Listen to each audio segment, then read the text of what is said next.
नमस्कार। मैं हूं नीरज मेहरा और आप देख रहे हैं लोग टुडे यूट्यूब चैनल।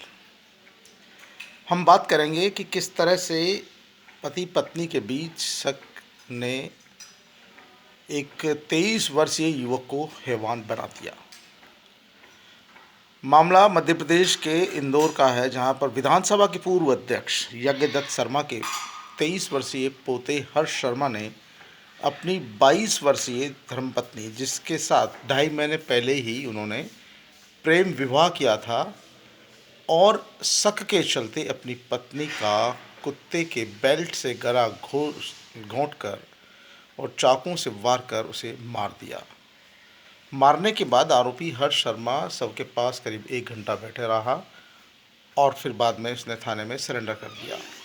कहने का मतलब यह है कि जब दोनों ने, युवक युवती ने प्रेम विवाह किया, घर वालों की इच्छा के विरुद्ध जाकर विवाह किया, उसके बाद आखिरकार इस क्या ऐसा शक उन दोनों के बीच गहरा गया कि एक 2-2.5 महीने के बीच ही उनके बीच इतनी मनमुटाव की स्थिति पहुंच गई, हालात इतने विकट हो गए कि उसने जिस लड़की से विवाह किया था उसी को मार डाला, उसी की जघन्य हत्या कर दी। हालांकि आरोपी गिरफ्तार हो गया है, लेकिन फिर भी सोचने वाली बात यह है कि क्यों इस तरह की घटनाएं होती है। आखिरकार आदमी की जो सोच है वो किस तरह से विकट होती जा रही है, क्यों उसकी सोचने समझने की शक्तियां कमज़ोर होती जा रही है। एक तरफ वो बगावत कर कर अपनी मर्ज़ी से विवाह करते हैं और फिर वहाँ पर शक की सुई को इस तरह से देखते हैं कि वो सामने वाले की हत्या कर देती है। यदि उसको अपनी पत्नी पसंद नहीं थी तो उसे छोड़ सकता था, तलाक दे सकता था, अलग हो सकता था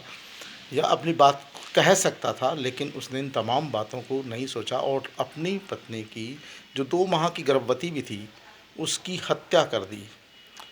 पुलिस ने आरोपी को गिरफ्तार कर लिया है, लेकिन कहीं न कहीं ये समाज में एक सवाल खड़ा करती है कि आखिरकार जो इस तरह की घटनाएं होती है उसके पीछे जो वर्तमान में टेक्नोलॉजी है, मोबाइल के कारण व्हाट्सएप कॉल और अन्य जो कॉल है, वो एक बड़ा कारण है। बताया जा रहा है कि हर्ष को भी ये शक था कि जिस लड़की से उसने प्रेम विवाह किया है उसका पूर्व मंगेतर उस लड़की को व्हाट्सएप पर कॉल करता था और उन दोनों के बीच बातचीत होती थी।